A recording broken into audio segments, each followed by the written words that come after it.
घूमने के लिए आते हैं।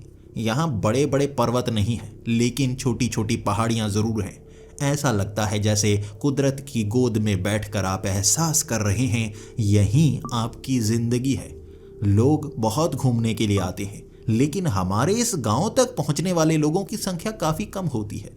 इसीलिए हमारे गांव को भी कम काम मिल पाता है। यहाँ लोगों ने यही काम बना रखा है कि छोटा मोटा सामान वो पर्यटकों को बेचते हैं, जिससे उनका घर बार चल पाता है। इसी के साथ उनका गाइड बनना भी काफ़ी अच्छा काम है। इससे टिप भी मिल जाती है, घूमने का मौका भी मिल जाता है और उन्हें जगह भी दिखाई जाती हैं जो उन्हें पसंद आती हैं। मैं भी अपने गांव में गाइड का काम कर रहा हूं पिछले 12 सालों से। अब इलाके के बारे में भी आपको बता देता हूं। यहाँ पर किसी ज़माने में बड़ी बड़ी खदानें हुआ करती थी। यहाँ से अयस्क निकाले जाते थे। ज़मीन में कई ऐसी सुरंगें आज भी मौजूद हैं जिन्हें देखने के लिए कई बार कुछ लोग आते हैं।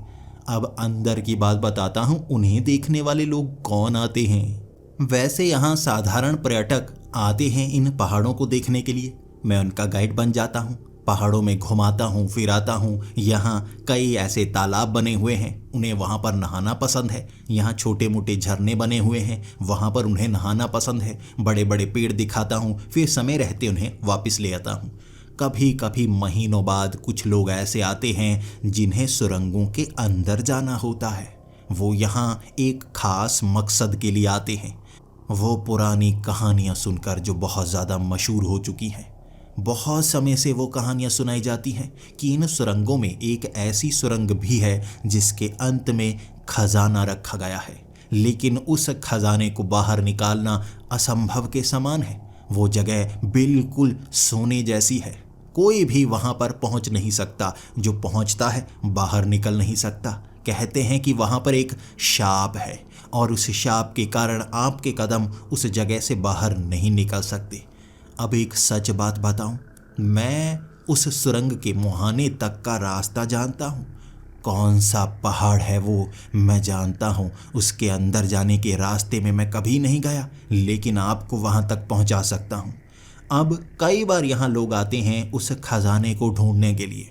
शायद वो लालची लोग होते हैं, जल्दी अमीर होना चाहते हैं, उस खजाने को अपनी मौत से भी ज़्यादा कीमती मानते हैं। उसे ढूंढने के लिए यहाँ पहुँच जाते हैं। इस बार भी कुछ ऐसा ही हुआ था। 5 लोग थे ये अलग अलग राज्यों से थे और 2 तो रशियन थे। उन 5 ने प्लान बनाया था कि यहाँ जाकर वो खजाने को ढूंढेंगे। दीवारों पर जो सोना लगा है वो उसे निकाल लेंगे। शाप पर वो यकीन नहीं करते।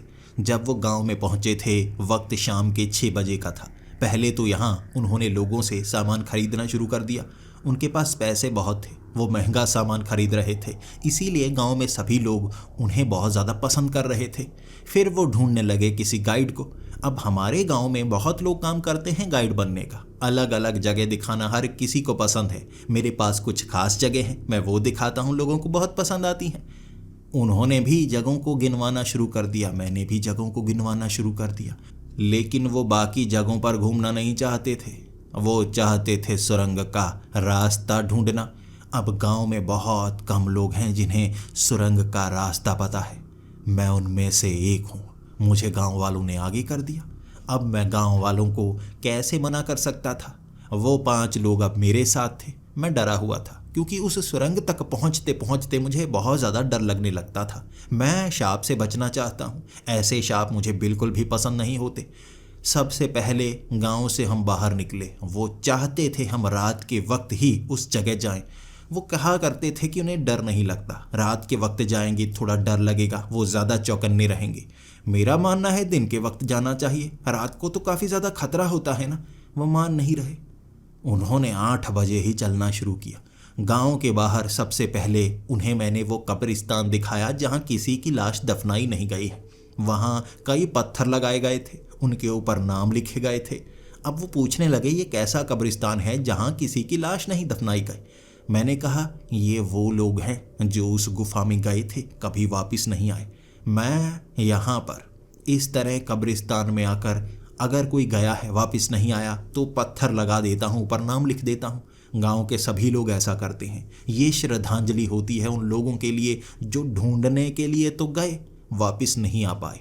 वहाँ बहुत सारे पत्थर लगे हुए थे। उनमें से कुछ लोग डरने लगे थे। वो कहने लगे थे, इतने लोग मारे गए हैं। मैंने कहा, हाँ, हमारे पूर्वज इसी तरह से यहाँ पत्थर लगा देते हैं ताकि उनकी यादगार रहे। जब शरीर भी बाहर नहीं आ पाया तो कोई क्या कहेगा। आखिर यादगार के लिए पत्थर लगाना तो सही होता है ना। पूरा कब्रिस्तान ऐसा था जहाँ एक भी लाश नहीं थी। उनमें से एक रशियन गुस्से में आकर कहने लगा था कि ये सबको डरा रहा है, ये नहीं चाहता कि हम वहाँ पर जाएं। अब बाकी भी उसकी बात मानने लगे। मैंने कहा, मैं तो बस आपको बता रहा था, ये पहली जगह है, इसके बीच से ही निकल कर जाना है, क्योंकि जब भी हम वापस आते हैं कोई आदमी हमारे साथ वापस नहीं आ पाता तो यहाँ पर हम पत्थर लगा देते हैं। उनका कहना था, कितने लोग गए हैं, कितने लोग वहाँ तक पहुँचे हैं। मैंने कहा, वहाँ गए तो कई लोग हैं, हमारे गांव में कई लोग लेकर गए, काफ़ी लोग वापस आए, कुछ लोग वहाँ भटक गए, वापस आ नहीं पाए, उनके पत्थर लगाए हैं। अब मुझसे थोड़ा सा चिढ़े थे, कहने लगे थे, उस गुफा तक लेकर जाओ। हम आगे की तरफ बढ़ना शुरू हो गए। अब उस गुफा तक जाने का रास्ता ही तो सबसे ज़्यादा मुश्किल रास्ता था। वहाँ कई ऐसे स्थान थे जहाँ पर पर्यटक आना पसंद किया करते थे। रात को मैं किसी को भी उस जगह पर लेकर नहीं आता था। कई जगह काफ़ी खतरनाक थी, ढलान पर उतरना पड़ता, चढ़ाई पर चढ़ना पड़ता। अब रात के वक्त ये लेकर आए थे और बड़ी बड़ी टॉर्च उन्होंने हाथ में पकड़ रखी थी। चलते चलते हम आगे बढ़ने लगे। रास्ता काफ़ी खतरनाक सा दिख रहा, बार बार हमारे पाँव फिसल रहे थे और यहाँ पर थोड़ी देर बाद कुछ बारिश होने लगती है। पता नहीं चलता, बादल नहीं गरजते, लेकिन फिर भी अचानक ही बारिश शुरू हो जाती है और एकदम से बंद हो जाती है। लेकिन ज़मीन गीली हो जाती है और फिसलन भरी ज़मीन पर पैर रखते ही हम कभी भी गिर सकते हैं। यहाँ कई जड़ें ज़मीन से बाहर निकली होती हैं, हमारा पाँव उस पर फंसता है, हम नीचे गिर जाते हैं। बार बार सबके साथ ऐसा ही हो रहा था। लेकिन सबसे पहले उन्हें मैं उस झरने के पास से लेकर जा रहा था और उनका कहना था कि वो काफ़ी ज़्यादा गंदे हो गए हैं। एक एक करके वो झरने के अंदर छलांग लगाते गए, नहाते गए, बाहर आते गए। मैं भी थोड़ा सा गंदा हुआ था, लेकिन मुझे अपने काम से काम था। मैंने उन्हें कहा था, मैं आपको गुफा तक लेकर जाऊंगा, उसके बाद आप मेरे साथ वापस आ जाइएगा, फिर चाहे वहाँ जो मर्जी करिएगा। जगह आपको बता दी। उन्होंने हामी भरी थी। अब उस झरने से आगे निकलकर रास्ता काफ़ी अजीब सा था।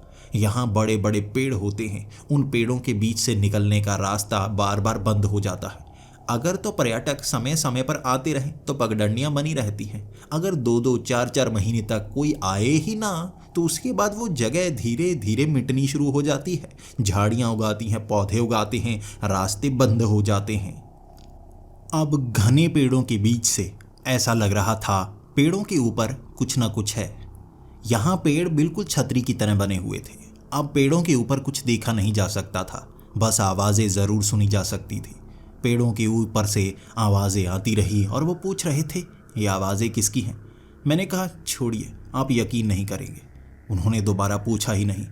आगे जब हम पहुँचे वहाँ बहुत ज़्यादा पेड़ थे। चांद की रोशनी भी नीचे तक नहीं आ रही थी और टॉर्च की रोशनी ऊपर तक नहीं जा सकती थी। पेड़ बहुत ज़्यादा हिल रहे थे। ऐसा नहीं लग रहा था कि हवाएं चल रही हैं, ऐसा लग रहा था जानवर जानबूझकर सभी पेड़ों को हिला रहे हैं।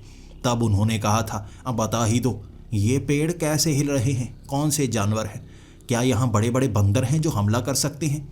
मैंने कहा, यहाँ जिंदा चीज़ें नहीं हैं, यहाँ मुर्दा चीज़ें हैं।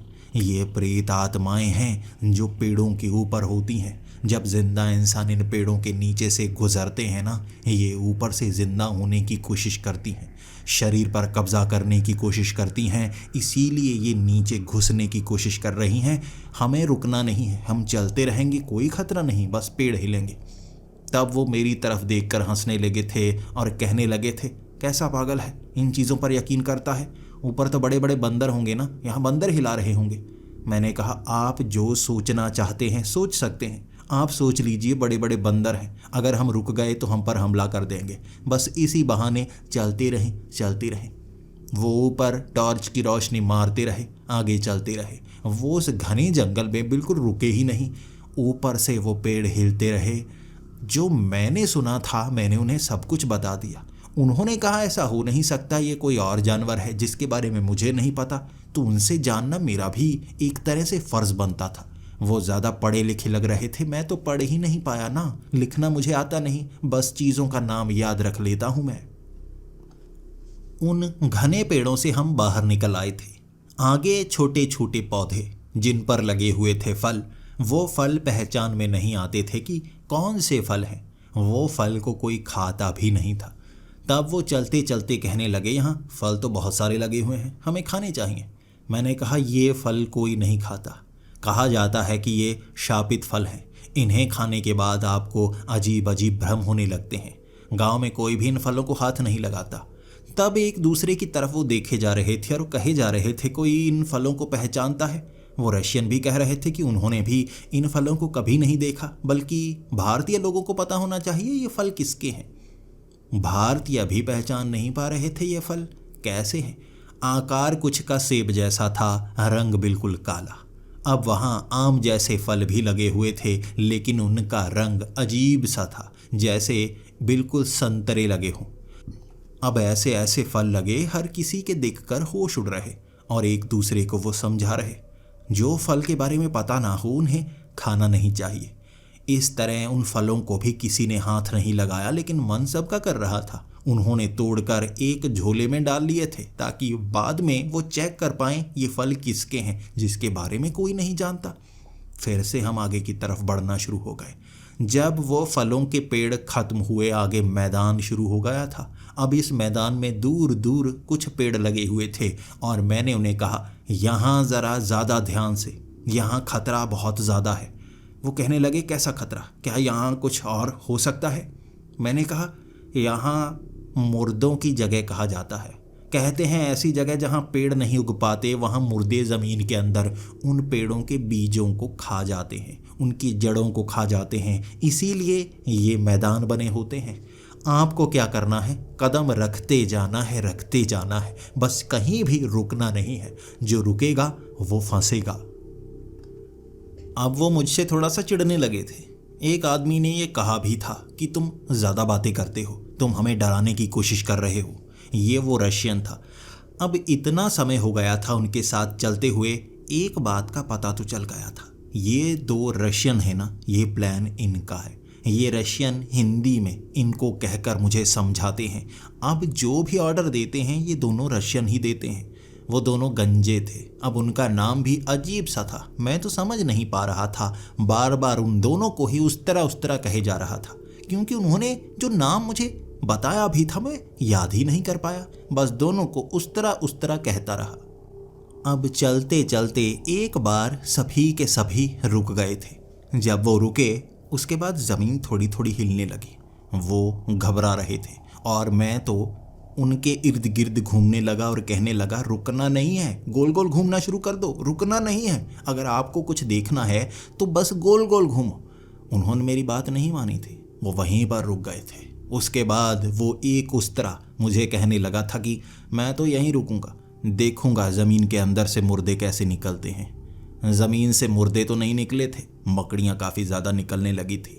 मकड़ियाँ उसके जूते पर चढ़ना शुरू हो गई। इस चीज़ को देखकर वो बहुत ज़्यादा डर गया। मुझे नहीं पता था वो मकड़ियों से डरता है। उसकी चीखें निकल रही थी। बाकी उसे देखकर डर गए, उससे पूछ रहे थे क्या हुआ। उसने मकड़ियों की तरफ इशारा किया तो बाकियों की हंसी निकल गई। वो भूतों से नहीं डरता था, मकड़ियों से बहुत ज़्यादा डरता था। उसने जल्दी से अपने जूते उतार दिए। उसके बाद ज़मीन में हर जगह मकड़ियाँ ही मकड़ियाँ थीं। ये जो पूरा मैदान था ना, यहाँ लकड़ियाँ काफ़ी नीचे दबी हुई थी, इस कारण खोखली सी ज़मीन थी। चलते जाओ तो अच्छा है, अगर रुक गए तो मकड़ियाँ आप पर चढ़ना शुरू हो जाती हैं। यहाँ 2-3 बार हमने ऐसा एहसास किया। तब हम और आगे निकल गए। अब मैदान से आगे फिर से पेड़ आ गए। तब सबकी सांस में सांस आई और मुझे कहने लगे, भूत वूत कुछ नहीं होते, यहाँ भी मकड़ियाँ हैं। जब कोई यहाँ पर बैठ जाए या लेट जाए या सोने की कोशिश की होगी किसी ने, मकड़ियाँ उन्हें काट काट कर मार गई होंगी। चींटियाँ मकड़ियाँ छोड़ती नहीं। तभी तुम लोग सोचते होंगे यहाँ कोई मुर्दा आया, उसे मार गया। कई दिनों बाद जब तुम देखने के लिए यहाँ आते होंगे, यहाँ उसकी हड्डियाँ मिलती होंगी। मैंने कहा, हाँ, होता तो ऐसे ही है, यहाँ हमें हड्डियाँ मिलती हैं। हमारे जितने भी बुज़ुर्ग हैं वो कहते हैं कि यहाँ ज़मीन से मुर्दे निकलते हैं और वो मार देते हैं, उसके बाद हड्डियाँ ही बचती हैं, मांस खा जाते हैं। वो एक रशियन हंसता हुआ कहने लगा था, स्टूपिड इंडियंस। वो ये कहकर आगे की तरफ बढ़ना शुरू हो गया और हम उसके पीछे पीछे। मैं भूतों पर यकीन करता था, लेकिन आंखों के सामने जो चीज़ें दिखने लगी थी ना, अब शक होने लगा था गांव वालों पर। क्या हमें झूठ ही तो नहीं बताया जाता? अगर ऐसा है तो खदान के अंदर भी जो भूतों की बातें बताई जाती हैं वो सच भी हैं या नहीं? अब हम आगे बढ़ते गए उस घने जंगल में। अब घने जंगल में पेड़ों के ऊपर हमें काले काले कपड़े नजर आने लगे। तब मैंने उन्हें कहना शुरू कर दिया, टॉर्च मत मारिए, टॉर्च नीचे रखिए। वो जो ऊपर है ना, वो चुड़ैलें हैं। चुड़ैलों की तरफ देखना नहीं है। आप जिस चुड़ैल की तरफ देखेंगे वो चुड़ैल आप पर हमला कर देगी। नज़रों से नज़रें नहीं मिलानी है, बस आगे बढ़ना है। हम बढ़ते जाएंगे, कोई नुकसान नहीं होगा। मैं पहले भी यहाँ आ चुका हूँ और जितने लोग मेरे साथ आते हैं ना, नीचे देखते रहते हैं, कभी हमें कुछ नहीं हुआ।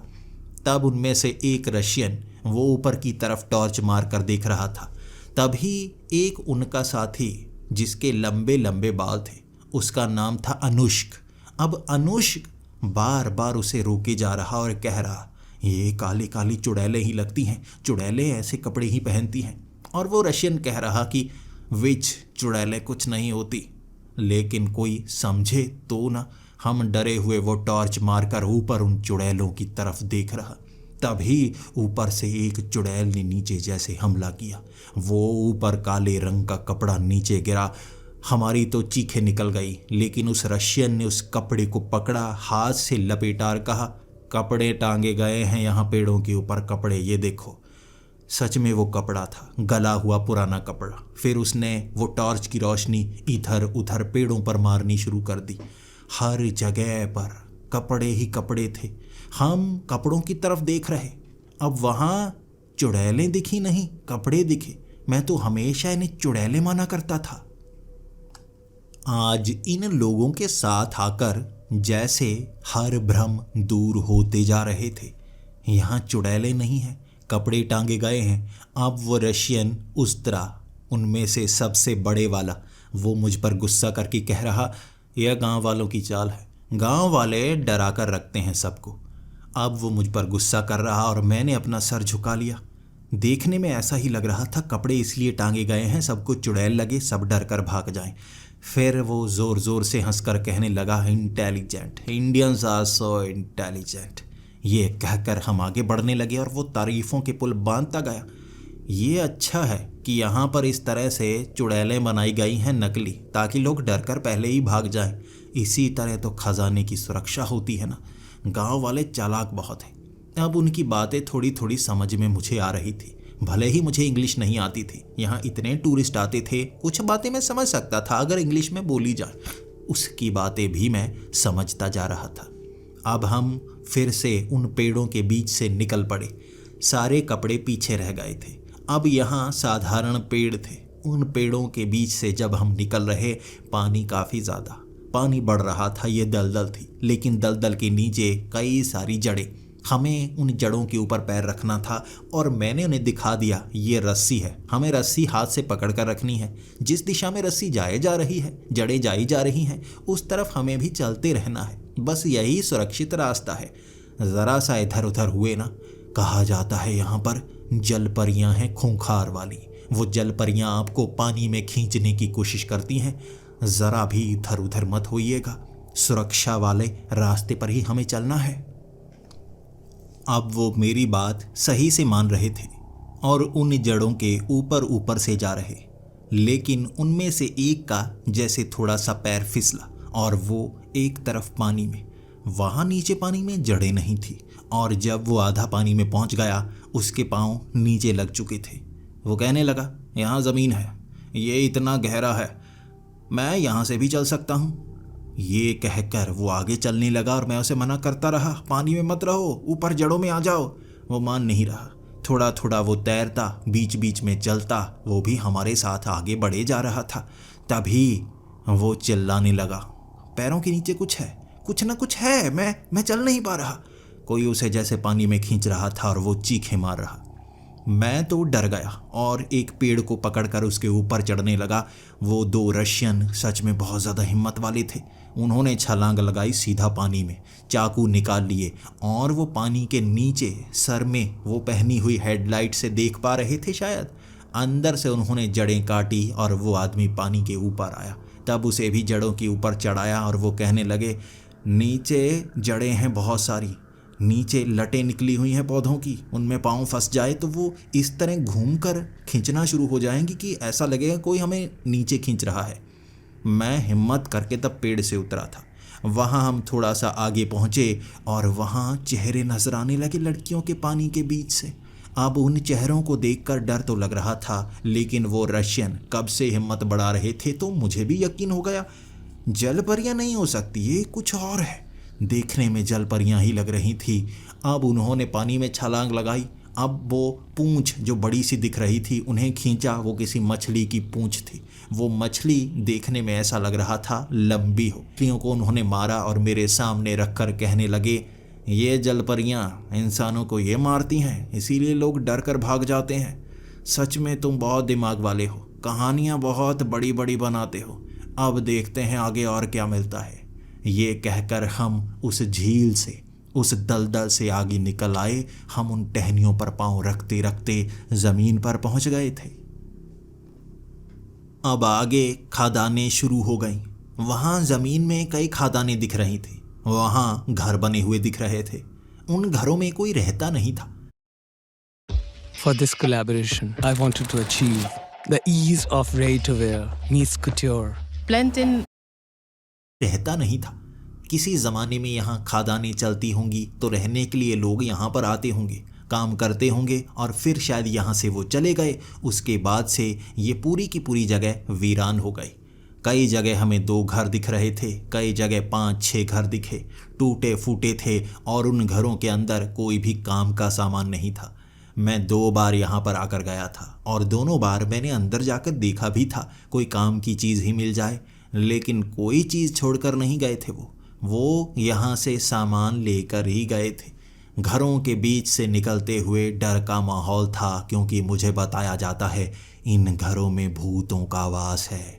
जो लोग खादानों में मारे जाते हैं वो घरों में वापस ज़रूर आते हैं। जो उनके नज़दीक होते हैं वो वहाँ पर रहते हैं।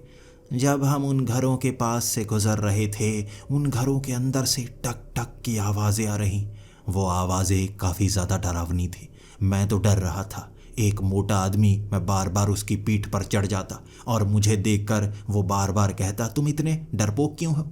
मैंने कहा, मैं डरपोक नहीं हूँ, लेकिन मैं मरना नहीं चाहता। ये भूत हैं, ये हमें मार सकते हैं। वो मुझ पर हंसने लगे थे। 5 के 5 मुझ पर हंसे जा रहे और उन्होंने कहा, ये समय हम बर्बाद नहीं कर सकते। ये घरों के अंदर आवाज़ें आ रही हैं ना, ये कोई ना कोई जानवर है जो घर के अंदर है, वो आवाज़ कर रहा है, भूत नहीं होते। जब ऐसा वो कह रहे थे, हम उन घरों के पास से गुजर रहे थे। एक घर के अंदर से झांकता हुआ चेहरा दिखा था मुझे। मेरी सांस ऊपर की ऊपर और नीचे की नीचे। मैं तेज़ी से आगे की तरफ निकलने लगा और वो कहने लगे, क्या हुआ, भाग क्यों रहे हो? मैंने कहा, आप कौन सा ये यकीन करेंगे, वो घर में मैंने भूत देखा। तभी उन्होंने नज़र घुमाई। जब उन्होंने देखना शुरू किया, वहाँ पर कोई नहीं था। खिड़की पर कोई चेहरा दिख नहीं रहा था। मैंने देखा था, वो यकीन नहीं करेंगे। यहाँ ऐसा है कि जो यकीन नहीं करता शायद उन्हें दिखता नहीं, जो यकीन करता है उसे नज़र आता है। मैं क्या कहूँ, वो मानने को तैयार नहीं। तो मैंने कहा, जल्दी से चलो, जल्दी से, वो जगह करीब ही है। खादानें आ चुकी हैं। वो खास खादान पहाड़ी के बिल्कुल नीचे है, वहाँ से हमें अंदर घुसना होगा। जल्दी चलो, मैं आपको वहाँ छोड़ना चाहता हूँ, जल्दी करिए। यह कहकर हम आगे बढ़ना शुरू हो गए। वहाँ जैसे रेल की कुछ पटरियाँ पड़ी हुई थी। इन रेल की पटरियों का इस्तेमाल किया जाता है उस खदान के अंदर जाने के लिए। सामान इन्हीं के रास्ते बाहर निकाला जाता है। इन पर ट्रेन्स नहीं चलती, बल्कि बड़े बड़े चक्कों पर बड़े बड़े बक्से रखकर सामान इधर उधर करने के लिए इस्तेमाल किया जाता है। अंत में हम उस पहाड़ी के पास पहुंच गए और उसके नीचे बनी वो खादान साफ दिख रही थी। उसे देखते ही मन को जैसे सुकून सा मिल गया। मैंने कहा, यह है वो खादान। अब आप एक नक्शा सा बना लीजिए यहाँ आने का। आप फिर यहाँ आकर आराम से इसके अंदर जा सकते हैं। मैंने जो काम करना था मैंने वो कर दिया। अब वापस चलते हैं, फिर कल आएंगे दिन के समय। आप यहाँ अंदर जाइएगा और रास्ता तो पता चल गया है, अब मेरी ज़रूरत तो नहीं होगी। वो पांचों हंसने लगे थे। वो बहुत देर तक हंसते रहे, फिर कहने लगे, तुम्हें क्या लगता है हम रात को यहाँ क्यों आए हैं? अगर हमें डर लगता तो हम दिन को ना आ जाते, और वापस जाने का हमारा कोई भी ख्याल नहीं है। तुम्हें हमारे साथ अंदर जाना होगा। ये सुनते ही मेरे होश उड़ गए। मैं नहीं जाऊंगा। मैं क्यों जाऊंगा? अंदर जाने वाला वापस नहीं आता। मैं नहीं जाने वाला। उन्होंने कहा, जाना तो पड़ेगा, या फिर हम पांचों चले जाते हैं, तुम अकेले वापस जाओ। अब पीछे मुड़कर मैंने देखा, मुझे बार बार उन घरों से डर लग रहा। भले ही उन्होंने यकीन दिला दिया था चुड़ैलें नहीं हैं, ऊपर बंदर घूमते हैं, लेकिन फिर भी अकेला जाना नामुमकिन के समान होगा। मैं क्या करूं? फिर मैं कहने लगा, आपने डील की थी मेरे साथ, वापस आइएगा, फिर आप यहाँ आएंगे। ऐसे जगह दिखा दी मैंने और आप मुझे छोड़ रहे हैं। वो हंसे जा रहे। फिर मैं क्या करता? मैंने सोचा, कोई नहीं, मैं किसी पेड़ पर चढ़ जाऊंगा, रात गुजर जाएगी, उसके बाद मैं वापस चला जाऊंगा। अब उनमें से एक रशियन, वो गुस्सा हो गया और उसने अपनी पिस्तौल निकाली और मेरे सर पर रख कर बोला, साथ तो तुझे जाना होगा। अब इन गुफाओं में रास्ता ढूंढना आसान तो होगा नहीं, तुझे साथ तो चलना ही होगा। मैं इतना घबरा गया, बंदूक मैंने कभी नहीं देखी थी। मैं जानता हूँ गोली सर के करीब से चली, मैं मारा जाऊँगा। कितना दर्द होगा, बहुत बुरी मौत होगी मेरी। मैं उन्हें कहने लगा, देखो आप पर भूत का साया आने लगा है, आप हिंसक बनने लगे हैं। यहाँ ऐसा ही होता है, यहाँ आप मुझे मार डालेंगे, बंदूक नीचे कीजिए। उसने बंदूक नीचे की और कहा, मेरे साथ चलना होगा वरना मार दूंगा। अब चलोगे या बाहर रहोगे लाश बनकर? मैं क्या करता, मुझ पर दबाव बनाने लगे थे वो पांचों। उन्होंने मुझे पकड़ लिया और कहने लगे, साथ तो तुम्हें चलना होगा। मैंने कहा, वहाँ से बाहर नहीं आ पाएंगे। तो वो रशियन कहने लगा था, हम जहाँ जाते हैं जीत कर आते हैं। जो प्रेत जो भूत इन सुरंगों में है ना, हर किसी को मारेंगे, सब वापिस आएंगे, सब देख लेना। अब उस पर यकीन तो था मुझे, लेकिन हिम्मत मेरी कमज़ोर हुए जा रही। जैसे ही उस सुरंग में हमने पाँव रखा, मैंने उन्हें कहा, रुको, इस सुरंग का एक नियम है, वो आपको बताना भूल गया। इस सुरंग के अंदर जाने का रास्ता तो ये है, बाहर निकलने का रास्ता वो जो खजाना है ना, उसके पास वाली जगह से है। वो जगह किसी ने नहीं देखी, जिसने देखी उसने कभी बताया नहीं, वो जिंदा नहीं रहा। उस तरफ से क्या हम निकल पाएंगे? उन्होंने कहा, हाँ निकल पाएंगे, वापस इसी तरफ से भी आ सकते हैं। यहाँ जो भी झूठ फैलाए हैं, हर झूठ का पर्दाफाश हो जाएगा आज। ये कहकर वो उस सुरंग में अंदर की तरफ जाने लगे। वो सुरंग काफ़ी अंधेरी थी। अंदर माथे पर हमने उस हेलमेट में टॉर्च लगाई हुई, हाथ में टॉर्च पकड़ी, चारों तरफ रोशनी सिर्फ इससे थी। लाइट बंद होती तो दिखना बिल्कुल बंद हो जाता। आगे बढ़ती रहे। अब एक ऐसा दरवाज़ा आया था जिसके अंदर लोहे की प्लेट लगी हुई थी। वहाँ मैंने उन्हें कहा, लोहे की प्लेट, अब यहाँ जो भी आगे बढ़ जाएगा ना, उसके बाद पीछे जाने का रास्ता नहीं होगा। ये लोहे की प्लेट पर अगर किसी ने पाँव रखा ना, उसके बाद ये दरवाज़ा बंद हो जाता है। इसे बनाया ही ऐसा गया है। वो मजाक में रशियन आगे बढ़ा और कहने लगा, दरवाज़ा बंद होगा ही नहीं। जैसे ही उसने लोहे की प्लेट पर पैर रखा, वो दरवाज़ा धड़ाम करके बंद हो गया। वो पत्थर का इतना भारी दरवाज़ा था जिसे कोई खोल नहीं सकता था। अब वो अंदर था, हम बाहर, और इसके बाद वो मुझे पूछने लगे, वो तो फंस गया, अंदर से आवाज़ें आ रही, बाहर निकलने का रास्ता नहीं। मैंने कहा, इस तरफ की ये लोहे की प्लेट, इस पर पाँव रखें, उसके बाद ये दरवाज़ा खुलेगा। उन्होंने उस लोहे की प्लेट पर पैर रखा, दरवाज़ा फिर से खुल गया। वो रशियन अंदर हमारा इंतज़ार कर रहा और कह रहा, इस मशीनरी को मैं जानता हूँ, बड़ी बड़ी खदानों में इसका इस्तेमाल किया जाता है। ख़ास तौर पर न्यूक्लियर बंकर होते हैं ना, वहाँ पर इन्हें बनाया जाता है ताकि कोई अंदर ना आ सके। सब लोग अंदर आ जाओ और उस लोहे की प्लेट पर पत्थर रख दो, कभी दरवाज़ा बंद होगा ही नहीं। उन्होंने बड़ा पत्थर घसीट कर बाहर वाली उस लोहे की प्लेट पर रख दिया। उसके बाद सभी के सभी अंदर, दरवाज़ा बंद हुआ ही नहीं।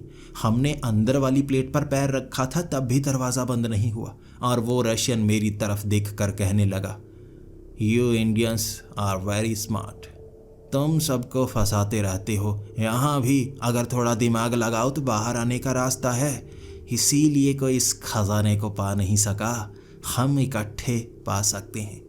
उस प्लेट से जैसे ही हमने पांव ऊपर किया, हम आगे बढ़े, दरवाज़ा धड़ाम करके बंद हो गया। अब हम उस दरवाजे को खोलने की कोशिश कर रहे, वो रशियन भी कोशिश कर रहा, दरवाज़ा खुल नहीं रहा। फिर उन्होंने कहा, ये कैसे हो गया, पीछे हमने पत्थर तो रखा था। मैंने कहा, यहाँ यही तो कहा जाता है, इस सुरंग में अंदर आने का रास्ता ये है, बाहर जाने का रास्ता अंत में है, और अंत तक पहुंचना अपने अंत तक पहुंचने के समान होता है। अब हमें बस आगे बढ़ना था, पीछे रह नहीं सकते थे, बाहर जाने का रास्ता ही बंद था। आगे बढ़ने लगे हम। पहले तो एक ढलान आई, अब उस ढलान पर सभी फिसलने लगे, नीचे की तरफ जाने लगे। रुका ही नहीं जा रहा था, पीछे जाने का रास्ता जैसे बंद हो रहा था। फिसलते फिसलते उस ढलान से हम सीधा पहुंचे पानी में। ऐसा लग रहा था अंडरग्राउंड इस टनल में नदी बह रही हो। पानी हमारी छाती से भी ज़्यादा ऊपर था। सभी तैर रहे, बार बार हम तैर रहे, लेकिन वहाँ पर बहुत ज़्यादा बुलबुले बन रहे, पत्थर ज़मीन के नीचे फिसल रहे थे, घिसट रहे थे, आवाज़ें गूंज रही थी चारों तरफ। हम सब डरने लगे थे। अचानक ही वहाँ पानी के नीचे बहुत ज़्यादा जड़ें आने लगी, हमारे पाँव फंसने लगे थे, और वो रशियन कहने लगा, पानी के ऊपर रहो। लेकिन क्या करते, पानी के बहाव के साथ हम जैसे नीचे। मुझसे भी तैरा नहीं जा रहा था। मैं अमूमन तैर लेता हूँ, लेकिन इस तरह चलते हुए पानी में तैरना कैसे है मैं नहीं जानता। नीचे की तरफ जा रहा था बार बार मैं। उसके बाद अफरा तफरी सी मचनी शुरू हो गई और चीखों की आवाज़ें गूंजना शुरू हो गई। पानी जिस तरफ ले जाए जा रहा, हम जाए जा रहे। उसके बाद एक जगह पानी जैसे छोटे छोटे छेद से नीचे जा रहा, वो रास्ता बंद था, वहाँ से हम ऊपर चढ़ सकते थे।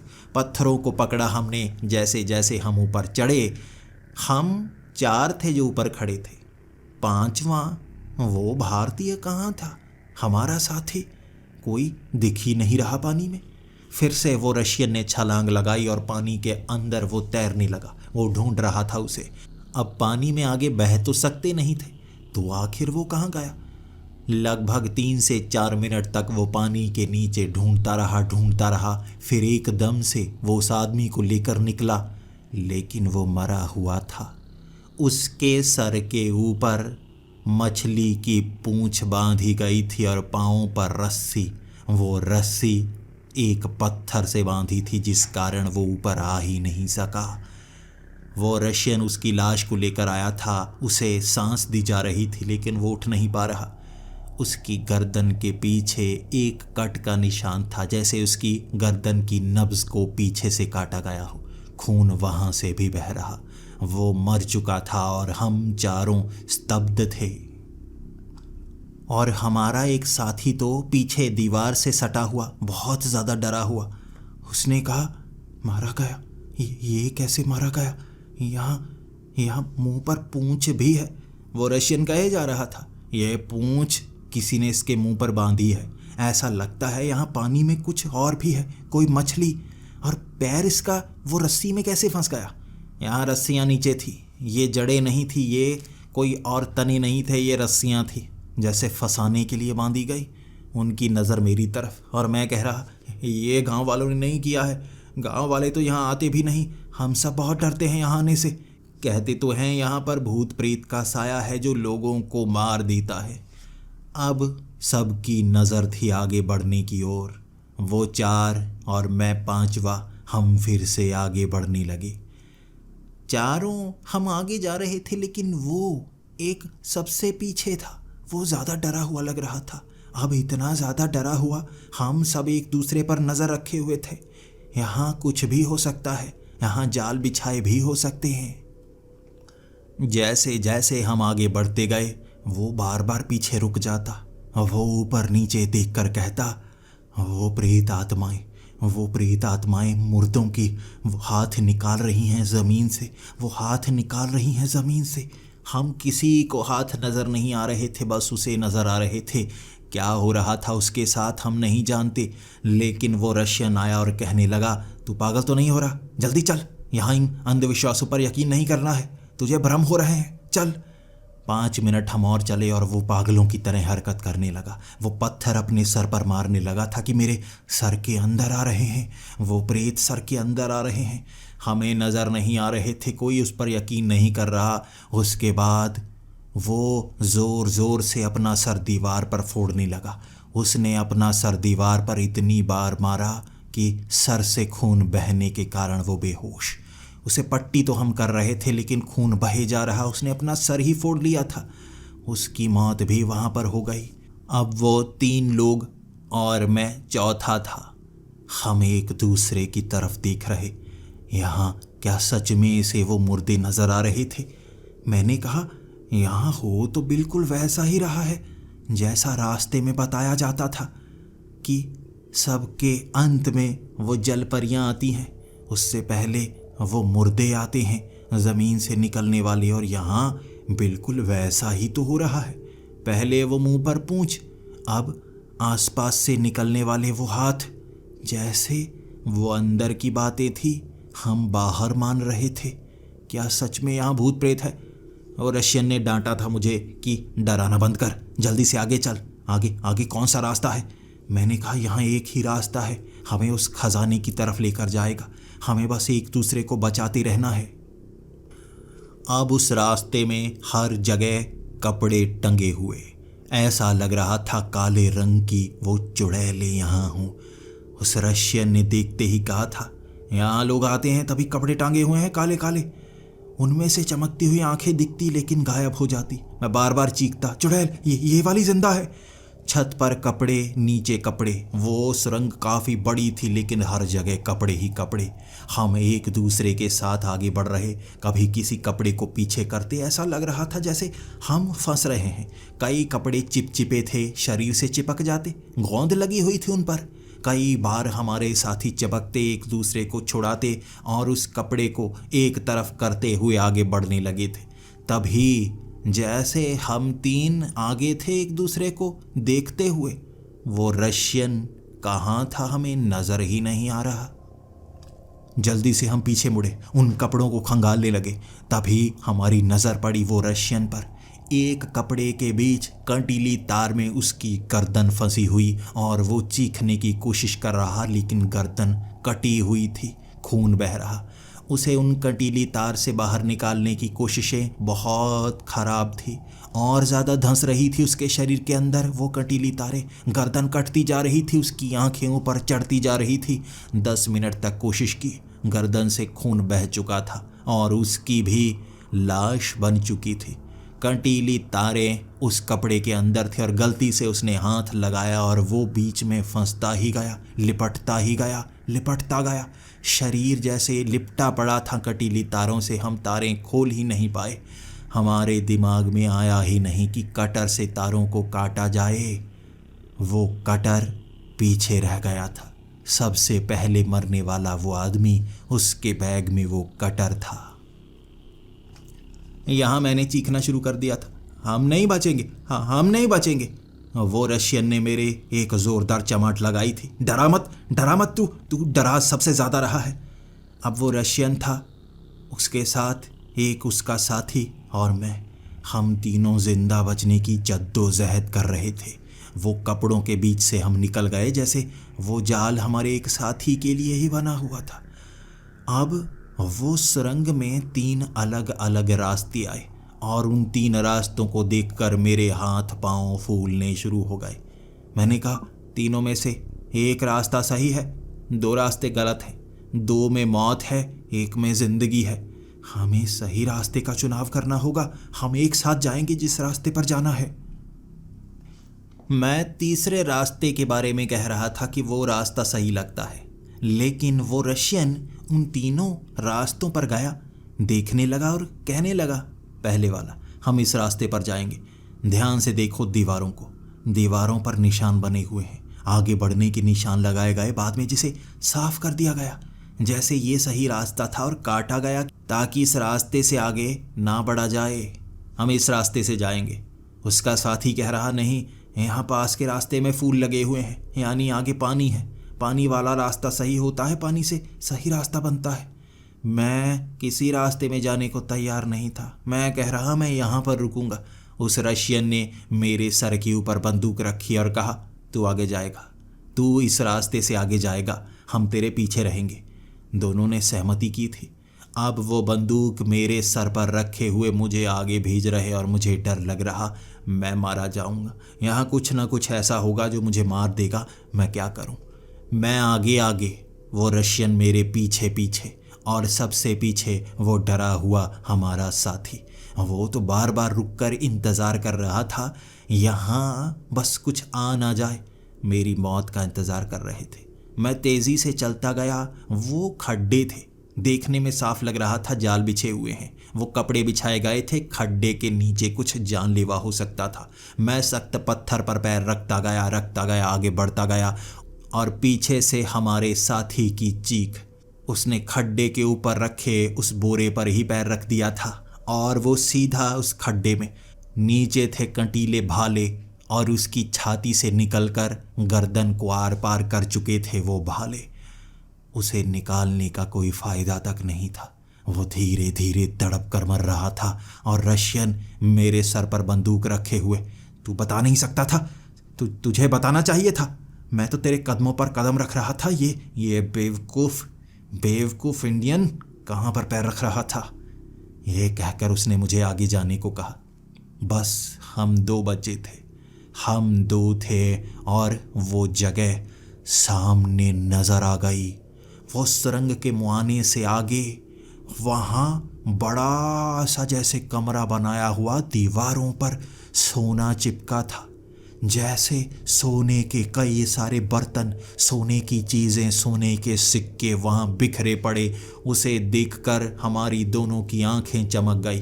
वो रशियन मेरी तरफ देख रहा और मैं उसे कह रहा, ध्यान से, हाथ मत लगाना, किसी चीज़ को हाथ मत लगाना, ये सब शापित है। और आगे सुरंग के ऊपर से रोशनी दिख रही। ये रोशनी चांद की रोशनी थी और बाहर जाने का रास्ता भी। वहाँ सीढ़ियाँ बनी हुई थी।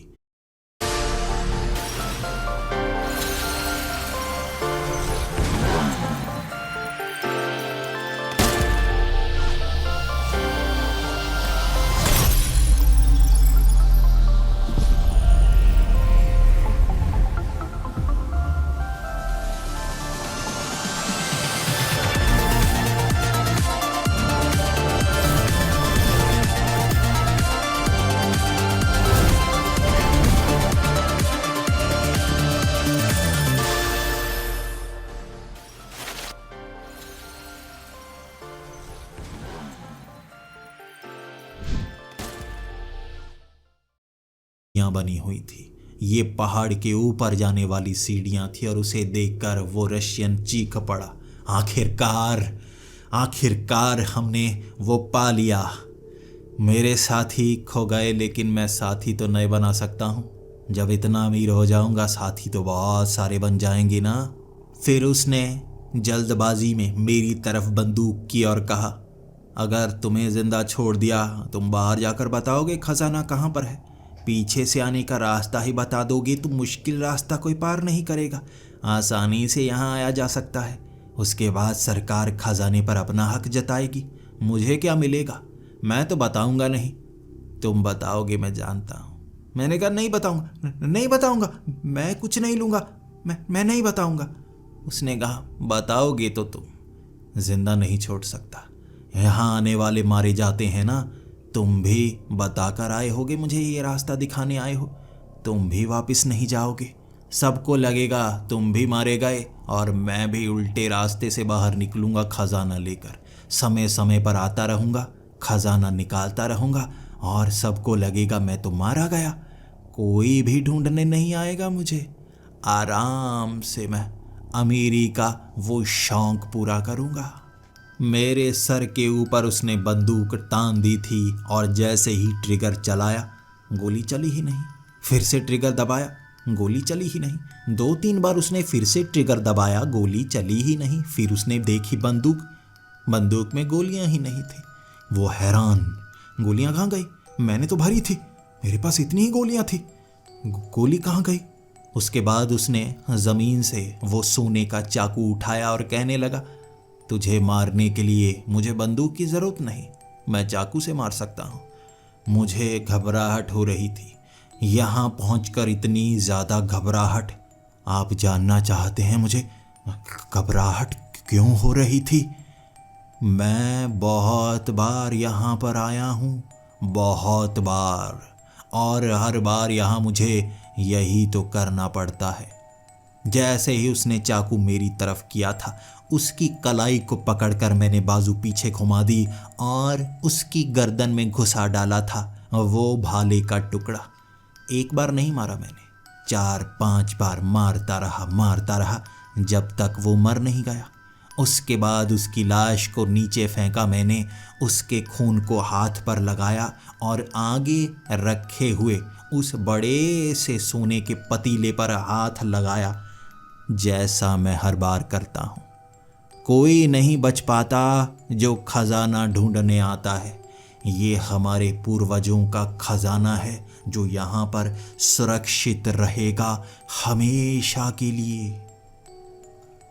उस लाश को खींचकर मैं ऊपर ले जा रहा था और गांव के कई लोग उस रास्ते पर खड़े हाथ दे रहे थे और हमने लाश को बाहर निकाला और वहीं ज़मीन में दफना दिया। हर बार हम यही तो करते हैं। ये भूतिया जगह है, यहाँ जो खजाना ढूंढने आता है वो वापस नहीं जाता। ये एक शाप है और हमें उस शाप का पालन करना पड़ता है। जिंदा कोई नहीं जा सकता।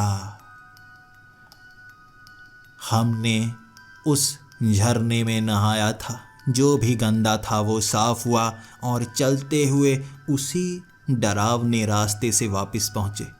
वो कपड़े हमने ही तो टांगे थे, वो ज़मीन ऐसी हमने ही तो बनाई थी, वहाँ वो मछलियाँ इस तरह इकट्ठी थी ताकि कोई आगे निकल ना पाए। हर चीज़ को ऐसे बनाया गया कि आगे पहुँचना नामुमकिन हो और आगे बनाते जाएंगे। हम उस रास्ते से बिना डरे उस गांव में पहुँचे थे और वो रात बड़ी आसानी से गुजर गई। अगले दिन फिर से मैं उठा था और मैं सोच रहा था कोई घूमने के लिए आया या नहीं। आपको बता दूं, हमारा ये गांव पर्यटकों का गांव कहा जाता है। यहाँ दूर दूर से घूमने के लिए पर्यटक आते हैं और यहाँ पीछे बड़ी बड़ी पहाड़ियाँ बनी हुई हैं और कहा जाता है उन पहाड़ियों में खजाना है। एक ऐसी सुरंग में खजाना है जिसे ढूंढने के लिए कई लोग आते हैं। पर्यटक आज भी आए हुए थे। मैं जल्दी से भाग कर गया क्योंकि यहाँ जिसे वो पर्यटक कहें उसको वो गाइड बनाते हैं, लेकिन कुछ लोग उस खजाने को ढूंढने जाते हैं जो वापस नहीं आते। मैं अपने गांव का नाम आपको बताना नहीं चाहता क्योंकि आप बहुत ज़्यादा डर जाएंगे।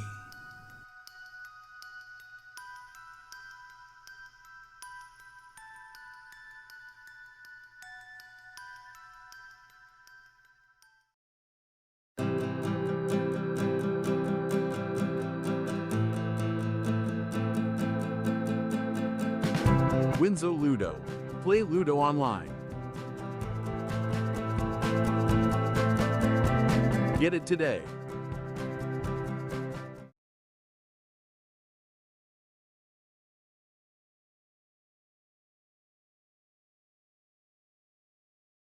डरावनी रातें यूट्यूब चैनल पर आपका स्वागत है। भूत प्रेत पिशाच और शैतानों की रोमांचक कहानियाँ आपको इस चैनल पर सुनने को मिलती हैं। अगर आपको ऐसी ही वीडियोस देखना पसंद है तो हमारे इस चैनल को सब्सक्राइब करना ना भूलें। तो हेडफोन लगा लें, कमरे की लाइट्स ऑफ कर लें क्योंकि ये वक्त हो रहा है डरने का।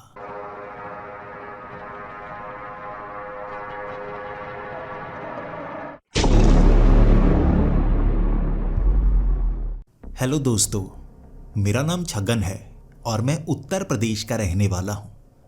क्या बताऊँ आपको, इसे मैं अपनी डरावनी कहानी कहूँ, खौफनाक घटना कहूँ या दर्दनाक आप बीती कहूँ, क्या कहूँ मैं इसको? मैं आपको बता नहीं रहा, आपसे पूछ रहा हूँ क्या कहूँ मैं इसको। इसका जवाब कमेंट्स में ज़रूर देना, लेकिन कहानी सुनने के बाद। छगन उत्तर प्रदेश का रहने वाला एक तांत्रिक। मुझे काफ़ी लोग जानते हैं और इसी नाम से बुलाते हैं। जब मैं काफ़ी छोटा था तभी मैंने सोच लिया था बड़ा होकर मैं तांत्रिक ही बनूंगा।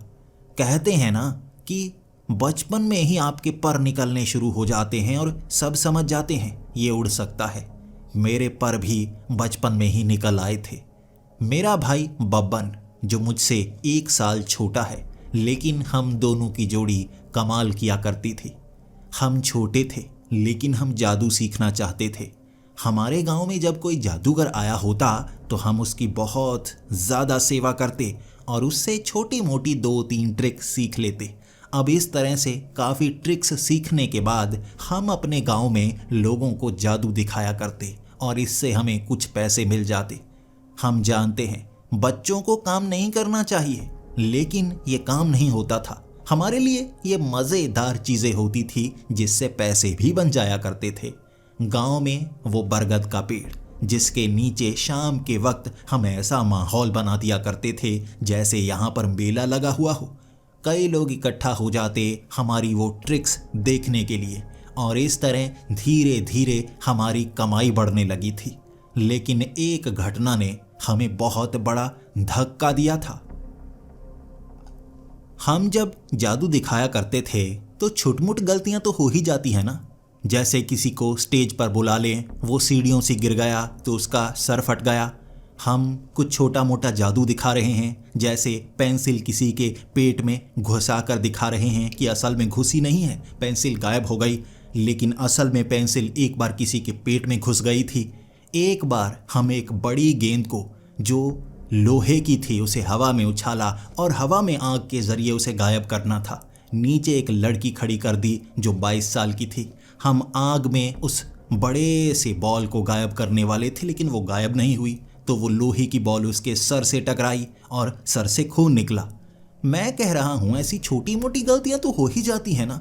हमसे भी छुटमुट गलतियाँ होती थी और जहाँ भी हम ऐसे शोज़ किया करते, जब गलती हो जाती तो हम कहते हम कोई फीस नहीं लेंगे, कोई पैसे नहीं लेंगे, लेकिन फिर भी लोग प्यार से जूते दे ही दिया करते थे। भले ही स्टेज पर हमारी तरफ फेंकते थे, भले ही हर बार जोड़ी नहीं मिलती, कई बार सिर्फ एक ही जूता मिलता, फिर भी हम उसे अपनी कमाई के तौर पर संभाल कर रखते।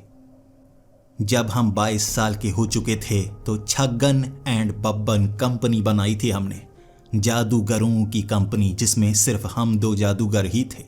हम अब गांव में जाकर जादू नहीं दिखाया करते थे, शहरों में जादू दिखाने का प्लान भी बना लिया था और पास के ही एक शहर में हमने स्टेज सजवा दिया था, एक बड़ी कॉलोनी के बीच। और हमारी ये खुशकिस्मती थी कि वहाँ पर एमएलए भी रहता था। इस शहर का एमएलए भी शाम के वक्त हमारा वो जादू देखने के लिए आया था और मेरे भाई बब्बन ने उस समय कह दिया था कि वो मुंह से आग निकाल कर दिखाएगा। मुझे खुशी थी, बब्बन ने वो ट्रिक सीख ली, मुंह से आग निकालने वाली। मुंह में पेट्रोल डालो और फूंक मारो, सामने एक मशाल रख दो, एक बड़ी सी आग का गुब्बारा सा बनता है और हर किसी की आंखें फटी की फटी रह जाती हैं। हमारे इस शहर के एमएलए की आंखें भी फटी की फटी रह गई थी जब बब्बन ने वो जादू की ट्रिक दिखाई थी। जैसे ही उसने वो आग दिखाई, वो स्पेशल तौर पर एमएलए को वो आग दिखाना चाहता था, इसीलिए उसके करीब जाकर उसने जब आग का वो बड़ा सा गुब्बारा बनाया तो एमएलए के कपड़ों में ही आग लग गई। उसने वो आग सीधा उसके मुंह की तरफ फेंकी थी। वो एमएलए चीखता चीखता वहाँ से भागा था और इस बार किसी ने हमें जूते नहीं दिए, इस बार सब ने हमें मुक्के दिए थे। स्टेज पर ही धर दिया था हमें और उसके बाद नीचे लेटाकर कपड़े फाड़े, मुक्के मारे। हम समझ नहीं पा रहे थे आखिर उन्हें ये ट्रिक इतनी ज़्यादा पसंद आई है या पसंद नहीं आई है। कोई जवाब नहीं दे रहा था, बिना कुछ बोले गालियाँ निकालते हुए बस पीटे जा रहे थे। लेकिन जादूगर एक बात हमेशा याद रखते हैं, लोग इसे जादू समझते हैं लेकिन असल में ये ट्रिक होती है। उनकी समझ में नहीं आती, लेकिन पीछे ये कैसे काम करती है हमें पता होती है। हम उन्हें बता भी नहीं सकते, इसीलिए वो हमें पीट रहे थे और पूछ रहे थे हमने ये क्यों किया, हमने ये कैसे किया, एमएलए को मारने की कोशिश हमने क्यों की। हमने बताया नहीं। आखिर अपनी ट्रिक कौन रिवील करना चाहता है। भले ही हमें बहुत ज़्यादा चोट का सामना करना पड़ा था, जेल भी जाना पड़ा था, लेकिन हमने अपनी ट्रिक के बारे में बताया नहीं। मैं किसी को बताना ही नहीं चाहता था कि बब्बन ज़्यादा करीब जाकर वो आग का गुब्बारा क्यों बना रहा था। वो तो जानबूझकर सबको डराना चाहता था, बड़ी आग दिखाना चाहता था, लेकिन ज़्यादा करीब चला गया था। कोई बात नहीं, 2 महीने बाद हमें जेल से छुट्टी मिल गई थी। फिर हम समझ गए थे लोगों को ऐसी छोटी ट्रिक से फंसाना आसान नहीं। ऐसे तो छोट-मोट गलतियां होती रहेंगी और लोग हमें पकड़ते रहेंगे। हमें बड़ा काम करना होगा, ऐसे जादू का इस्तेमाल करना और लोगों की मदद करनी होगी। इससे हमारी इज्जत बहुत बढ़ जाएगी। तो हम बन गए भूत पकड़ने वाले। हमें ऐसी कई ट्रिक्स आती थी, हमें ऐसे कई जादूगर जानते थे, हमें ऐसे कई तांत्रिक जानते थे। हम तंत्र विद्याएं सीखने लगे, अफ्रीकन जादू, पाकिस्तानी जादू, बांग्लादेश का जादू, बंगाली जादू, अमेरिकन जादू, हर तरह के भूत भगाने वाले जादू हम सीख चुके थे और लोगों के घरों से भूत भगाया करते थे। लोग अब हमें पसंद करने लगे थे क्योंकि कई घर जहाँ पर छुटमुट भूत देखे जाते थे, ऐसी घटनाएं होती थीं, वहाँ से हम भूत भगा दिया करते थे। अब भूतों को भगाना बहुत ज़्यादा मुश्किल नहीं होता। आपके पास सही चीज़ें होनी चाहिए। जैसे कोई भी भूत वो धार्मिक चीज़ों से डरते हैं, वो भगवान से डरते हैं, तो भगवान से जुड़ी ऐसी सारी चीज़ें अपने साथ रखो तो भूत खुद ब खुद वहाँ से भाग जाते हैं। लेकिन पिशाच वो भगवान की ऐसी चीज़ों से नहीं डरते, उन्हें मारना पड़ता है। वो अधमरे से होते हैं, मरे हुए भी होते हैं, शरीर भी होता है, उनके बचे हुए शरीर को ख़त्म करना होता है। और ये काम हम इकट्ठे किया करते थे। छगन एंड बब्बन कंपनी अब सिर्फ जादूगरों की कंपनी नहीं रह गई थी, हम घोस्ट हंटर्स बन गए थे। और पिछले 10 सालों से हम यही काम करते आ रहे हैं। कई घरों से हमने भूतों को भगाया है, वो बात अलग है। कई घरों से भूतों ने हमको भी भगाया है, हमारे साथ भी कई बार बुरा हुआ है। कुछ भूत ऐसे होते हैं जो बहुत अड़ियल होते हैं, वो घर को छोड़ना नहीं चाहते और उसके बाद वो हमसे चिपक जाते हैं और हमें कई बार डर लगता है तो हम घर छोड़कर भाग जाते हैं। अब हर बार घर से भूत को भगाया नहीं जा सकता, कई बार आप फेल भी हो जाते हैं। हम उस घर को छोड़कर भाग जाते हैं और उसके बाद किसी और से मदद लेते हैं। इस तरह से हम अपने काम को पूरा ज़रूर करते हैं। जितने भी लोग हमारे पास आते हैं हम उन्हें क्लाइंट्स कहते हैं। हमारे क्लाइंट्स अपने घरों से भूत भगाना चाहते हैं, लेकिन कई बार हमारे क्लाइंट्स खुद भूत बन जाते हैं। हम एक बार एक ऐसे ही घर में गए थे जहाँ पर एक बूढ़ा आदमी और उसकी बूढ़ी पत्नी रहा करते थे। वहाँ पर भूतों ने उन्हें परेशान करना शुरू कर दिया था। उन्होंने हमसे कांटेक्ट किया। पहले तो वो हमारे क्लाइंट्स थे। जब हम उस घर में चले गए, वहाँ जाकर हमने देखा कि 2 भूत वहाँ पर रहते थे, लेकिन वो भूत बहुत ज़्यादा शरीफ थे। वो किसी को परेशान नहीं करते थे। बस ये बूढ़े आदमी और उसकी पत्नी कुछ ज़्यादा डरपोक थे, डर जाया करते थे। हमने उनकी सुलह सफाई करवा दी थी ताकि वो चारों इकट्ठे उस घर में रह सके। इसके बाद वो चारों उस घर में रहने लगे थे और हमारे क्लाइंट्स वो भूत भी बन गए थे। वो बूढ़े दंपत्ति ने हमें खास तौर पर 10,000 रुपये ज़्यादा दिए थे। उनका कोई परिवार वाला नहीं था, उनकी कोई जान पहचान वाला नहीं था, इसीलिए वो भूतों से बात किया करते थे और बहुत खुश रहा करते थे। वो बूढ़ा आदमी अपनी पत्नी को छोड़कर कभी बाहर नहीं जाता था, लेकिन अब उसे भूतों पर इतना यकीन होने लगा था कि वो उसकी सुरक्षा करेंगे, इसीलिए रात को भी वो बाहर कभी कभी चला जाया करता था कि वो घर में अकेली थोड़े ना है, भूतों के साथ है। कोई घर के अंदर आया ना तो वो भूत संभाल लेंगे। इसी के साथ हमने एक नया बिजनेस भी शुरू किया था। हम कई ऐसी जगह पर भी जाते जहाँ पर अकेले लोग रहते जो सुसाइड करने ही वाले थे। अकेलापन हर किसी को मजबूर कर देता है इस दुनिया से जाने के लिए। हमने वहाँ नया बिजनेस शुरू किया। जो भी लोग अकेले रहते हैं, हमारे पास बोतलों में, बड़े बड़े डिब्बों में भूत बंद होते हैं। हम कई भूतों को भगाते नहीं, ख़त्म नहीं करते, उन्हें कैद कर लेते हैं। और जो अपने घर में अकेला रहता है, उसके दिमाग में सुसाइड के ख्याल आते हैं, वो एंग्जाइटी में चला जाता है, डिप्रेशन में चला जाता है, अकेलेपन से डरने लगता है, हम उसके घर में भूत छोड़ देते हैं।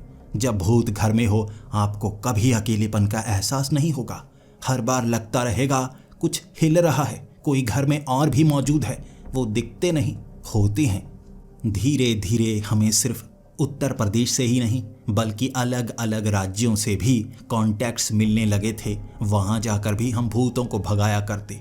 एक दो बार चुड़ैलों से सामना भी हुआ था और तब हमें समझ में आ गया था महिलाओं से मुकाबला करना इतना आसान नहीं होता। उनसे बातों में जीता ही नहीं जा सकता, भले ही वो जिंदा हों या मरी हुई हों। लेकिन इतने ज़्यादा एक्सपीरियंस के बाद हमसे मुकाबला कोई नहीं कर पा रहा था। अब तो हम किसी भी तरह के भूत को संभाल सकते थे, चुड़ैलों को भगा सकते थे, डायनों से मुकाबला कर सकते थे, पिशाचों को ख़त्म कर सकते थे, कैद भी कर सकते थे। जिन्न भी हमारे सामने टिकने वाले नहीं थे। इसके बाद हमारे पास एक ऐसा केस आया जिसने हमारी ज़िंदगी बदल कर रख दी। बिहार की एक ख़ास जगह, मैं नाम नहीं बताना चाहता, वहाँ का एक क्लाइंट हमारे पास आया था कि वहाँ पर एक भूत है। उसे भूत कहें, पिशाच कहें, छलावा कहें, अब तक किसी को पता तक नहीं चल पाया है वो चीज़ क्या है। वो असली जिंदा इंसान है या कोई मरा हुआ भूत है, कोई जान नहीं पाया। लेकिन उस जंगल के बीच से निकलती हुई सड़क पर कभी कभी लोग उसकी चंगुल में फंस जाते हैं और वो बहुत ज़्यादा खतरनाक है, बहुत परेशान करता है, नुकसान पहुंचाता है, मारने की कोशिश भी करता है, वो चोट भी पहुंचाता है। उसे कोई भगाना नहीं चाहता, सब डरते हैं। बिहार में एक भूत बिहारी सब पर भारी।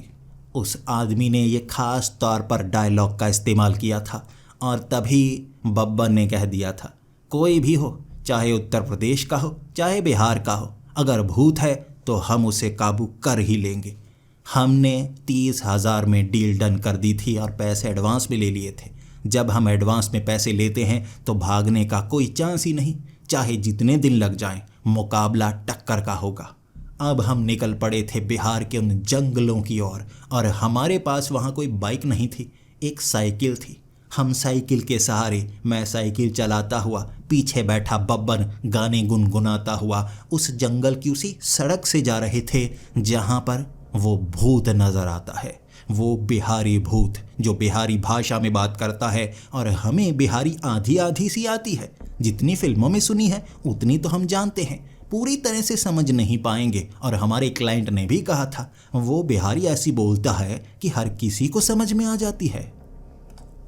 45 किलोमीटर की वो सड़क, हम साइकिल से इतना लंबा सफ़र कैसे करेंगे, बब्बर ने पूछा था। और मैंने भी उसे कहा था, वैसे हमने पंगा तो ले लिया है, हमें भी पता नहीं कैसे करेंगे। ऐसा करेंगे, आधा टाइम तुम साइकिल चलाना, आधा टाइम मैं चलाऊंगा, पूरी सड़क के 2-4 राउंड लगाएंगे। तब बब्बर ने कहा था 2-4 राउंड लगाने के बाद हम भी भूत बन जाएंगे और यहीं पर लोगों को सताया करेंगे। नूडल्स की मोहब्बत पर लगाओ चिंग्स का चटपटा तड़का। So hot, why not. सताया करेंगे।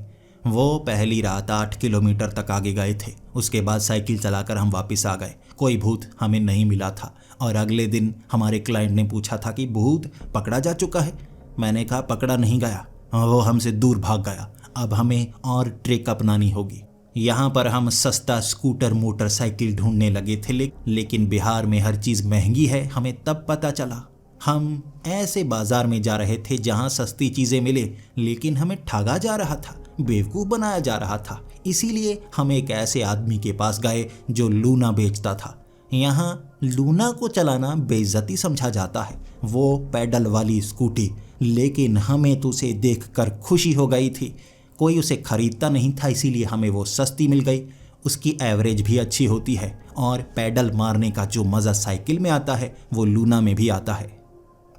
अब ये 45 किलोमीटर की सड़क हम आसानी से नाप सकते थे। भले ही ये लूना 40 किलोमीटर पर आवर से ज़्यादा तेज़ नहीं चलती, लेकिन पैडल मारकर इसे 60 तक पहुंचाया जा सकता है। और हम, यकीन कीजिए, पहली बार ये लूना चला रहे थे और खुशी बहुत ज़्यादा। हमें अंदाज अपना मूवी याद आ गई थी जिसमें आमिर खान और सलमान खान भी ऐसी लूना चला कर जाया करते थे। आज हमें लग रहा था कि मैं सलमान खान हूँ और मेरे पीछे बैठा मेरा भाई बब्बन वो आमिर खान है। हम लूना चलाते चलाते अब उस जंगल में थे। इधर उधर से आ रही वो डरावनी आवाज़ें हमें बहुत ज़्यादा अजीब लग रही थी। बार बार ऐसा लग रहा था वो भूत छलांग मार कर आएगा और हमें मारने की कोशिश करेगा। हमने भी अपने हथियार बैग से निकाल रखे थे। एक लोहे की छड़ और नीचे बैटरी लगी हुई। करंट पड़ेगा ना, फिर पता लगेगा इंसान है या भूत है। इंसान हुआ तो चीखेगा, भूत हुआ तो कुछ पता नहीं लगेगा, वो नुकसान करने की कोशिश करेगा। उसके बाद अगला हथियार निकालेंगे, और वो अभी नहीं बताना चाहता मैं दूसरा हथियार कौन सा होगा। लूना के जरिए हम आगे पढ़ते पढ़ते घने जंगल तक पहुंच गए थे। सड़कें टूटी हुई थी यहाँ वैसे कई जगह सड़कें बहुत ज़्यादा टूटी हुई हैं। उन्हें सड़कें नहीं कहा जा सकता, उन्हें खड्डे कहा जाता है, जिसके बीच में सड़कें बनी हुई हैं। अब यहाँ भी कुछ ऐसा ही था। यहाँ सड़कें नहीं दिख रही थी, खड्डे दिख रहे थे, और खड्डों के बीच पड़े हुए पत्थर इस बात का सबूत था कि ये अवशेष हैं सड़क के। किसी ज़माने में यहाँ सड़क होती होगी। वहाँ एक खड्डा इतना ज़्यादा बड़ा था, यकीन कीजिए ऐसा लग रहा था ये कोई पहाड़ी है जिसके नीचे उतर कर निकल कर जाना पड़ेगा। अब उस खड्डे के हमें लूना नीचे उतारनी पड़ी, और जैसे ही हम उस खड्डे के दूसरी तरफ से ऊपर की तरफ चढ़े, एक तरफ एक ठेला लगाए हुए आदमी जंगल के बीच गाना गा रहा था, आवा आवा पनवा खावा, आवा आवा पनवा खावा। और पान वाले को देखकर बब्बन चीख पड़ा था, पान वाला, चलो पान खाते हैं। वैसे भी मैं थका हुआ था, बिहार आए हैं और पान नहीं खाया, ऐसा तो हो नहीं सकता। चलो उसके पास जाकर पान खाकर आते हैं। मुझे शक हो रहा था, जंगल में पान वाला, वो भी खड्डे के बाद, ये कहाँ से आ गया? हो सकता है ये वो भूत हो सकता है ये कोई चोर हो और हमारे सामान को लूट के ना चला जाए। हमने लूना एक तरफ पार्क कर दी थी, और उस पान वाले ठेले के पास पहुंचकर जैसे ही बब्बन ने कहा, एक पान लगाओ, सामने से उसने कहा, कावा। भाषा बिहारी में बोला, हिंदी हमा समझ ना आवा। अब मैं बब्बन की तरफ देखने लगा। मैं सोच रहा था ये बिहार है और यहाँ बिहारी बोलनी पड़ेगी ताकि किसी को शक ना हो। अब पान को बिहारी में क्या कहते हैं? पीछे से बब्बन बोल पड़ा, पनवा, एक पनवा देना भैया। और उसने भी पान लगाना शुरू कर दिया, लेकिन वो पान लगाते लगाते भी बोल रहा था, आवा आवा पनवा खावा। उसके बाद उसने पान बनाए 2, हम दोनों को एक एक पान दिए, और मैं बब्बन को समझा रहा था, ये जंगल के बीच में पान वाला, ये पान में अगर जहर लगाकर हमें दे देगा, हमने पान खाया तो समझो हम भी भूत बन गए। अब हमें ये पान नहीं खाना चाहिए। मैंने बब्बन को ये कहा था और बब्बन ने भी कहा था, शक मुझे भी लग रहा है, हो सकता है इसमें जहर हो, या हो सकता है इसमें कोई नशीली दवाई हो, हम कैसे पता करेंगे? मैं सोच ही रहा था, बब्बन ने वो पान खा लिया और कहने लगा, खाकर पता करेंगे, अगर स्वाद में फ़र्क हुआ ना तो पता लग जाएगा, इसमें कुछ ना कुछ तो गड़बड़ है। मैं बब्बन को रोकने लगा, वो बब्बन तूने पान क्यों खाया? इसमें जहर हुआ तो तू मर जाएगा। बब्बन ने पान खाया और कहा, ये तो मैंने सोचा ही नहीं, लेकिन पान का स्वाद तो सही है, तुम भी खाओ। अब बब्बन ने जवाब दे दिया था, लेकिन मुझे पान पर शक था। मैंने पान खाया ही नहीं, मैंने मुंह के पास पान किया, उसके बाद पीछे गिरा दिया। अब मैं देखना चाहता था वो सामने पान वाला क्या करता है। पहले तो बब्बन पान चबा रहा, अब बीच में बब्बन बोलने लगा, पान में पत्थर, अबे मेरे दांत तोड़ेगा, पान में पत्थर कौन डालता है बे? अब बब्बन उस पान को चबाता गया, उसके बाद उसका सर घूमने लगा। वो सर को पकड़ बैठा था और मुझे लगा पान में जहर था, अब ये हमें मार डालेगा। उसके बाद बब्बन तो नीचे गिर गया, वो बेहोश हो गया था, और मैं बब्बन को बचाना भी चाहता था, लेकिन मुझे गुस्सा भी था उस पान वाले पर। गुस्से में मैंने उसे कहा था, तूने जहर वाला पान खिलाया? और सामने से उसने जवाब दिया, जहर वाला पान हम नहीं खिलावा, पान तो साधारण बा, तुम तांत्रिक भूत पकड़ने आए हो। आवा आवा पनवा खावा, चाहे ऊपर से खावा या नीचे से खावा, लेकिन पनवा खावा। मेरी आंखों के सामने उसने जैसे रूप बदला था, उसके कपड़े बदल गए, उसका चेहरा डरावना सा हो गया, लेकिन मुझे डर नहीं लग रहा था। मैं जान गया था कि ये अब इंसान नहीं है, भूत है। तो पहले मैंने उसे छड़ मारने की कोशिश की, वो करंट वाली, उसके छड़ टकराई, लेकिन उसे दर्द नहीं हुआ, वो एक तरफ हो गया। अब मैंने अपने झोले के अंदर से सबसे खतरनाक चीज निकाली थी। चंदन की बड़ी लकड़ी के ऊपर लाल रंग का कपड़ा, उस लाल रंग के कपड़े में 2 नींबू।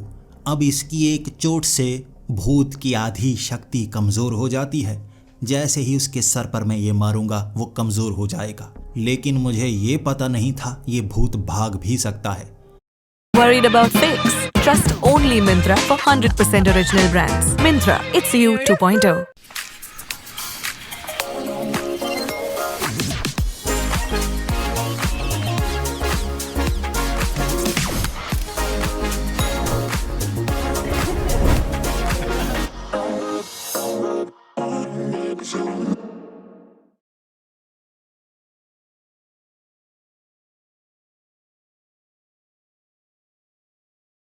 भी सकता है।